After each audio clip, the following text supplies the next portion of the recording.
Hey everyone, and welcome to Developer Tea. My name is Jonathan Cottrell, and today we're going to be talking about the difference between the facade and the decorator patterns. I want to say a quick thank you to today's sponsor, DigitalOcean. In just 55 seconds on DigitalOcean, you can deploy an SSD cloud server, and their plans start at $5 a month. Later on, we'll talk about how you can save a little bit of money because you are a Developer Tea listener. But for now, let's go ahead and jump directly into today's topic. We're going to be talking about the facade pattern and the decorator pattern, how they are different, how they are similar, and when you would use each of these patterns. They're very similar to each other in some ways, but there are a few extra things that you need to know about when each pattern is applicable. So we're going to start with the facade pattern because the facade pattern, in my opinion, is kind of the fundamental idea of composition and abstraction.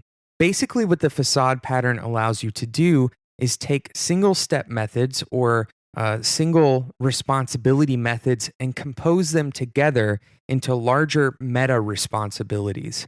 A perfect example of this is withdrawing from a bank account. So first you have to verify that whoever is trying to withdraw is able to and authorized to withdraw from that bank account. So that might be one method. Then the next method might be actually checking to make sure that the amount that they want to withdraw is available in their existing funds. And then the next method may be dealing with it if it isn't, or actually pulling the money if it actually is available. And then finally, updating anything else that needs to be updated at the end of that withdrawal.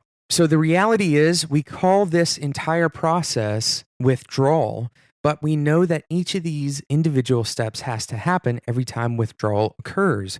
So what the facade pattern allows you to do is abstract away each of those individual steps, each of those individual methods, into a method that we can call withdraw.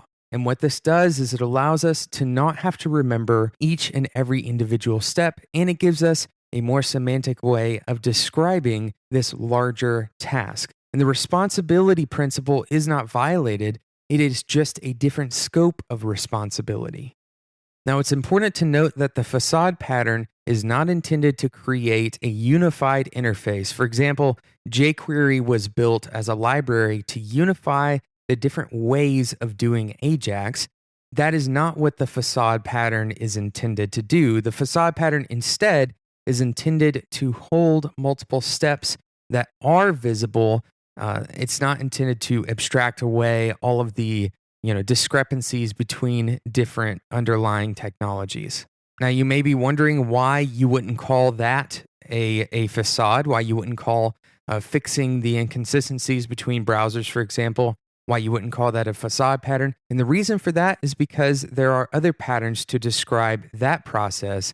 Namely, there is the adapter pattern, for example, that kind of unifies the interfaces between different implementations.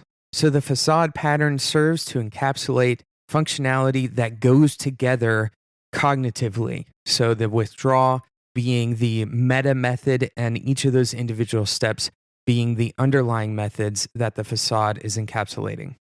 And in reality, we see this at play all the time. In fact, I would argue that most of the classes that we create are actually doing this process. It just so happens that a lot of their encapsulated methods are part of the standard class. For example, manipulations of strings are inside of your methods, but those methods are actually implemented in another location. So your class, in many ways, is actually just a facade pattern at play without you even knowing it. Now, there's a little bit of a disclaimer that I have to give here. There's probably a better formalized definition of when something is or is not considered a facade, but for the sake of practical use and for the sake of actually writing code today and utilizing the facade pattern, what you've heard in this podcast is the facade pattern kind of in summation. I'm going to talk to you about decorators next, but first I want to talk to you about today's sponsor, DigitalOcean. If you've ever had a hassle setting up a server, then you know how frustrating it can be. DigitalOcean is basically the opposite of that. They're simple cloud hosting that's built specifically for developers. I actually went through the process of setting up their $5 droplet. That droplet has 512 megabytes of RAM, a 20 gigabyte solid state drive, and a CPU with a full terabyte of transfer, all for $5 a month. I set it up in 55 seconds. 55 seconds is all it takes to set up a solid state cloud server with DigitalOcean. Check it out, digitalocean.com. They've been kind enough to provide Developer T listeners with a code to get $10 off. That code is, very simply, Developer T, all one word. Of course, that code will be in the show notes, and the link will be in the show notes as well. Check it out, digitalocean.com. And that would be a great place to practice some of these patterns that you're learning here on Developer T. We've already covered the facade pattern today. Now let's talk about decorators. What exactly is a decorator? Well, a decorator is similar to the facade pattern, but instead of encapsulating existing functionality, it takes existing functionality and in a way extends that functionality. Now, those of you who are listening very carefully and have some experience with object-oriented programming, you might think, well, this sounds a lot like class inheritance. When I have a subclass, for example, I can add new methods to that subclass, and I've extended the original methods. I inherit from the parent class, and that's what you're talking about. But the reality is decorators are very different. And the way that decorators are different is that you can actually wrap pretty much any instance in a decorator. So the decorator doesn't necessarily depend on a particular class. Let's say you have a class A and you have a class B, and then you have a decorator named C. Well, you can decorate both instances of A and instances of B with that decorator C. And in fact, you can make your classes decorators and then chain them in any order that you would like. For example, if class A, B, and C are all decorators, then you can decorate A with B and then decorate that with C. Of course, this is one of those topics that is a little bit hard to talk about on a podcast efficiently, but I want to share with you an analogy that I heard about decorators one time that helped me understand when and how they were useful. Imagine hypothetically that you are writing some software that creates menus for a hamburger restaurant.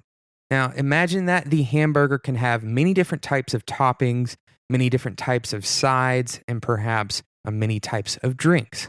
Now, there's a lot of ways you can tackle this. One way would be to have attributes on the plate that would allow you to add multiple sides. Maybe you have sides as an array, and perhaps you have the main dish as another attribute. But imagine now that that main dish needs to have toppings added to it. Like I said previously, for example, cheese and tomatoes and lettuce. That hamburger now has cheese, tomatoes, and lettuce. Well, now that has to be an array as well. Another way that you could approach this is to create a single class for every possible iteration that all inherit from some sort of base level hamburger plate. So you'd have something like plain hamburger as your primary base level class, no sides and no drinks that go along with that. And then you could inherit cheeseburger, and then from cheeseburger, maybe inherit cheeseburger with fries. And this seems reasonable to you until you decide to have multiple different sides as well. Then you have to start creating new classes for each side, and you have to have each of those iterations with and without cheese, and with and without tomatoes. Of course, for each variable item that you add, the number of classes that you have to have increases exponentially. And the decorator pattern is perfect for this example. It allows you to arbitrarily add different aspects to your plate. For example, you could have a lettuce decorator and a tomato decorator, and maybe a fries as a side decorator and a Coke decorator. All of these different decorators would sit as their own ingredients for a given plate, and you simply add them on and decorate the plate with each of those ingredients.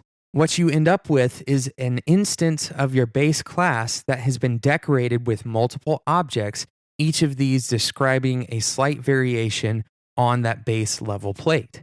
I hope today's episode has given you some ideas about when you would go about using the decorator pattern versus the facade pattern and how they are different from each other. Thank you again to today's sponsor, DigitalOcean. Check it out, digitalocean.com.